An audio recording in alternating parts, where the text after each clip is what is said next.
Well, on Sunday, we saw Pennsylvania Governor Josh Shapiro. His home was gutted by fire. Just shocking. Fortunately, no one was injured in this firebombing, but his wife and their 4 children, plus another family, had to evacuate. Now, of course, look, Josh, he's a Democrat, but he is proud of his Jewish faith, Michael. What do we know about the motivations behind this attack?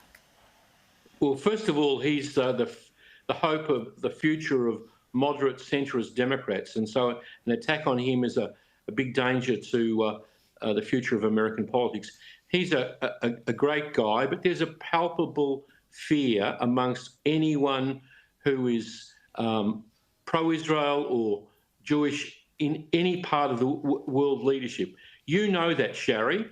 Alex Rivchin, who's the leader of the Jewish community in Sydney, had his home targeted. That's why these woke and weak political leaders and police forces are a danger to all of our societies. When they let that thing rip on October the 8th on the steps of Sydney Parliament House, you understand, I understand, that things like what happened to Dan Shapiro are going to happen all over the world. These Islamists and jihadists feel empowered by the weakness of Western states. Yeah, it's you of course met Josh Shapiro there. Absolutely awful to see anti-Semitism reaching that sort of level. On a lighter note, this has made the news this afternoon because it's just so hilarious. The epitome of a social media fail.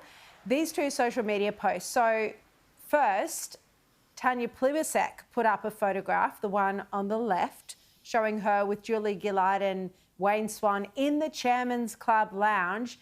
But at the same time, Wayne Swan put up the photo on the right where he blacked out or whited out the background of the image so that, no one would know they were in the Chairman's lounge. Presumably, he wanted to help his mate Albanese, because this brings back the stories about how Albo scored a Chairman's Lounge membership for his son Nathan. James. Look, let's not get too carried away with the fact that all politicians have access to this same lounge.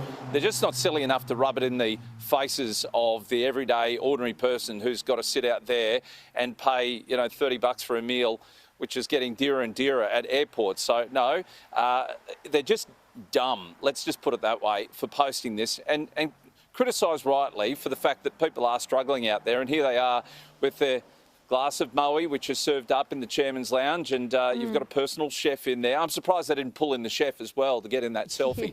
It's silly. Exactly. But let's face it, that's what happens. But James, you say most politicians have access to the Chairman's Lounge, and they do, but most of them don't ask the head of Qantas to get their son membership as well. I mean, that's what Albanese did. That is next level.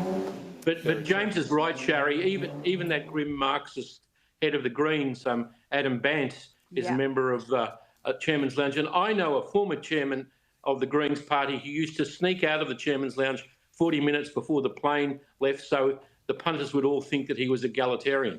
Oh, God. Well, speaking of the Greens, Michael, your old seat of Macnamara.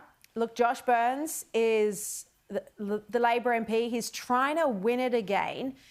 This is a difficult seat. It's got a lot of Greens members. It's got a lot of Jewish members in it. What do you think's going to happen here? Well, the 12% margin is rubbish. I'm disappointed that Josh is running an open ticket where he just puts himself number 1. I can reveal on the program tonight, Sharri, that Tony Lupton and I will have the pre-polling manned everywhere by volunteers who are going to give out a Labor ticket but tell people to give the Liberals a higher preference than the Green political party, because that's what people want to do in Macnamara. So it's possible if Josh Burns runs third, he will be eliminated, and his preferences normally would go overwhelmingly to the Greens, and the Greens would be elected rather than Benson Solo, the Liberal Party. But we're determined to thwart the plans of the extremist Greens, and will be issuing a vote yes Labor ticket, but giving the preferences not to the Greens. I have to say I'm surprised. Does that mean you get kicked out of the Labor Party for that, Michael? Because I'm interested in that. Are you still a member of the Labor Party? Because won't that see you chucked out? James, that's all I can say. Let them try. They'd make such bad publicity for themselves. I agree. And Good on you. The difference Good is on you for they'd doing have it. someone on there who would be able to argue exactly what they're doing and explain Michael, it to people. I So they find it wouldn't hard dare. to believe. I find it hard to believe you, Michael, are genuinely going to vote for Albo and Penny Wong and Tony Burke. I find that hard to believe. I'm going to call you on my way home and see if that's true. I do not Sharri, believe you're very that. wise, but we've got to issue a ticket to Labor. 30% of the electorate are still going to vote Labor, and we don't want them to give their preferences to the Greens. That's the political effort being undertaken. Okay, got to go. James Ashby, Michael Danby, thanks so much for your time.